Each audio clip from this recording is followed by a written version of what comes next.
আসসালামু আলাইকুম।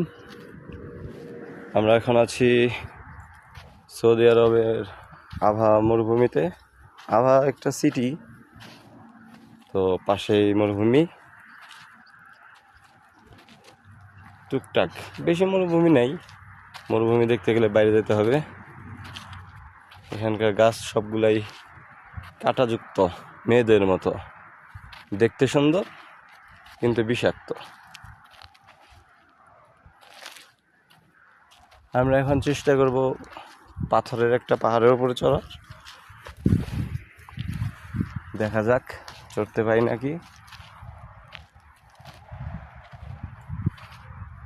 কিন্তু এখানে যতটুকু বুঝতেছি, সৌদি আরবের উচ্চ বংশের নষ্ট ছেলেরা মাদক গ্রহণ করতে আসে।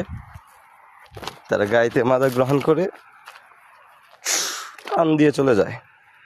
কাঁটা বিঁধে গেছে পায়ে।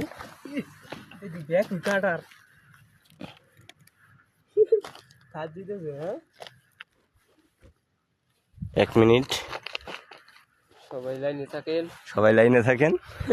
কাঁটা দূর করলাম, জীবন থেকে যেভাবে মেয়ে দূর করেছি সেভাবে কাঁটা দূর করলাম। কিন্তু কাঁটা যাইতে চাইতেছে না, এখনো বিধতেছে। কি আর করবো, বোঝেন নাই? সুন্দর চেহারা থাকলে মেয়ে মানুষ আসবেই।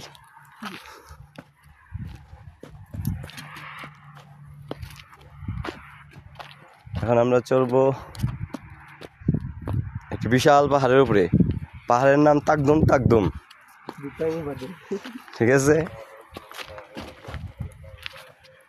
আপনারা সাথেই থাকুন। দেখা যায় পাহাড়ের উপরে কি আছে।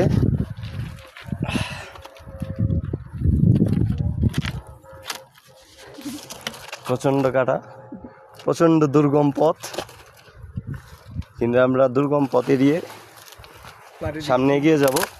কারণ জীবনটা হচ্ছে দুর্গম পথের মতো। দুর্গম পথে দিয়ে যখন সামনে যেতে পারবেন, লক্ষ্যে পৌঁছাতে পারবেন, তখন মনে হবে আলহামদুলিল্লাহ, আপনি সফল, লক্ষ্যে পৌঁছাতে পেরেছেন। এই তো আমরা লক্ষ্যে পৌঁছে গেছি, পাহাড়ের উপরে উঠে পড়েছি। ঠিক আছে বন্ধুরা, আপনাদেরকে পাহাড় দেখাবো না, টাকা খরচ করে এসেছি। ফ্রিতে সব কিছু দেখানো যায় না। টাটা।